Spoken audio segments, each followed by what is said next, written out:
को लेकर कई लोग आलोचना करते हैं, प्रधानमंत्री जी भी और केंद्रीय वित्त मंत्री जी भी और कई हमारे अर्थशास्त्री भी। मेरा मानना है कि अगर 65 साल तक ओपीएस लागू रहा तब भी इस देश में आज़ादी की सुई नहीं बनती थी। हम कहाँ तक पहुँच गए आज? आधुनिक भारत दिख रहा है, यहाँ तक पहुँचे तब भी ओपीएस लागू थी।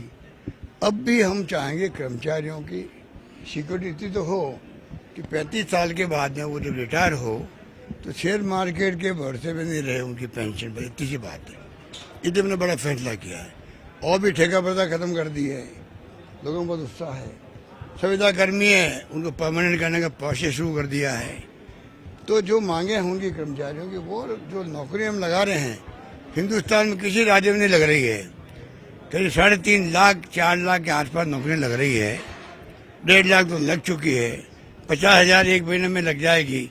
जब परिणाम आएंगे आपके पैसा के तो आप सोच सकते हैं कि राजस्थान वो राज्य है जो बजट पेश हमने किया है शिक्षा में, स्वास्थ्य सेवाओं में, पानी की योजनाओं में, बिजली में, सड़कों में और सोशल सिक्योरिटी के अंदर। वो एक मॉडल राजस्थान राज्य बनने जा रहा, देश का मॉडल राज्य बनने जा रहा है। ये मैं दावे के साथ कह सकता हूँ आपको।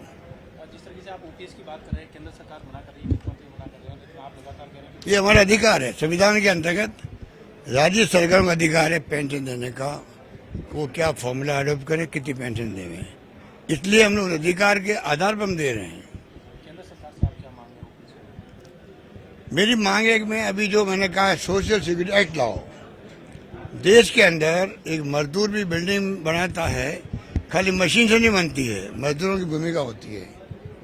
जब वो बूढ़ा हो जाता है तो उसका सही साथ नहीं देता है, वो काम नहीं कर सकता है। घर बैठे उसको पेंशन मिलनी चाहिए।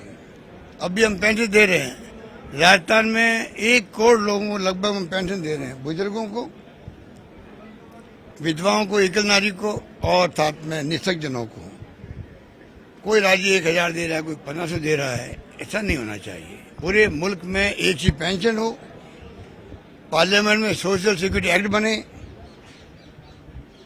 उससे सब राज्य सरकारें केंद्र के साथ मिलकर के, राज्य और केंद्र मिलकर के पेंशन कह दीजिए उसको, दुनिया के मुल्कों में भी उनको मंथली वीकली पैसा मिलता है।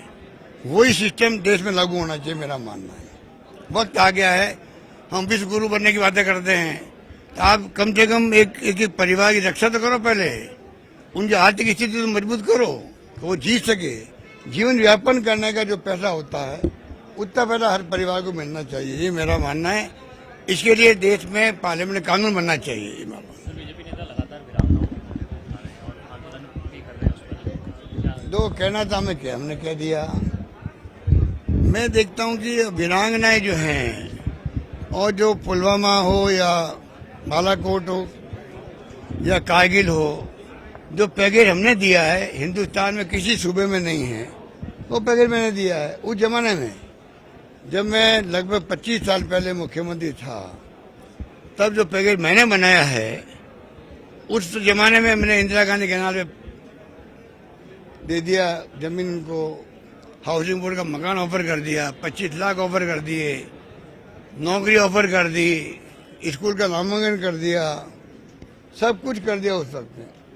और यहाँ तक कर दिया कोई बच्चा अगर 1 साल का नहीं बल्कि अगर शहीद की पत्नी गर्भवती है, उसका बच्चा पैदा होगा, उसकी नौकरी भी घर में रहते हुए नौकरी मैंने आरक्षित कर दी, रिजर्व कर दी। वो पैदा होगा, बड़ा होगा, तब तक नौकरी रिजर्व रहेगी। ऐसा कोई फैसला हिंदुस्तान में कहीं हुआ है क्या? उसके बाद में जो राजनीति कर रहे हैं लोग बाग, मेरी जानकारी में इन सबको इकट्ठा किया गया नेताओं द्वारा। चुनाव का वर्ष है, ये नौकरी 4 साल बाद क्यों मांग रहे हैं? इसको पूछो 2019 में घटना हुई होगी, उस वक्त तो मांग नहीं करी आपने। अचानक 4 साल के बाद में आप मांग करके धरना दे रहे हो, गुमराह कर रहे हो पूरे देशवासियों को, राजस्थान की बदनामी करवा रहे हो आप पूरे देश के अंदर, जबकि हमारी गवर्नमेंट सबसे अच्छा पैकेज देने वाली गवर्नमेंट है। इस प्रकार की हरकतें करेंगे ना तो जनता आने वाले वक्त में इनको जवाब देगी, मुंह तोड़ जवाब देगी, मैं कह सकता हूँ। शानदार पैकेज हमारा है। और बच्चे की नौकरी की बजाय आप कैसे मांग सकते हो दूसरों की नौकरी परिवार के अंदर?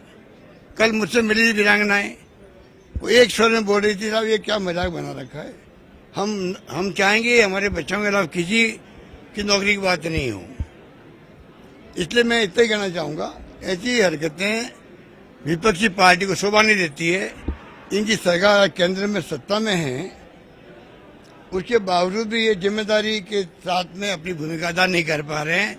ये मेरा आरोप है बीजेपी के नेताओं पे, जिन्होंने भाग लिया इस आंदोलन के, उनको भड़काने का काम किया। संजीवनी की पीड़ित भी लगातार आपसे मिल रहे हैं। संजीवनी की मीटिंग मैंने कल भी करी है। केंद्रीय मंत्री शेखावत जी को चाहिए समय रहते हुए आगे आके सबको मदद करे, गरीबों को कैसे वापस पैसा मिल सकता है वो दिलवाएं। बड़ा घोटाला हुआ है और उनका खुद का नाम उसके अंदर है, उनके परिवार का नाम है। जो आज मुलजिम जेल में हैं, उन्हीं आरोपों में उनके नाम भी हैं और उनको चाहिए कि कम से कम केंद्रीय मंत्री बन गए हैं, उनके लिए तो जिम्मेदारी बढ़ जाती है। गरीब राजस्थान भर के लोग आए थे और मारवाड़ के लोग तो घर घर में दुखी हो रहे हैं। कोई लाख, 50 लाख, 25 लाख, 1 करोड़, 2 करोड़ तक पैसा डूब गए लोगों के। तो उसके लिए क्यों नहीं कर रहे हैं? तो हम तो अपना जो कानून कहता है कार्रवाई कराएंगे, जो कर सकते करेंगे।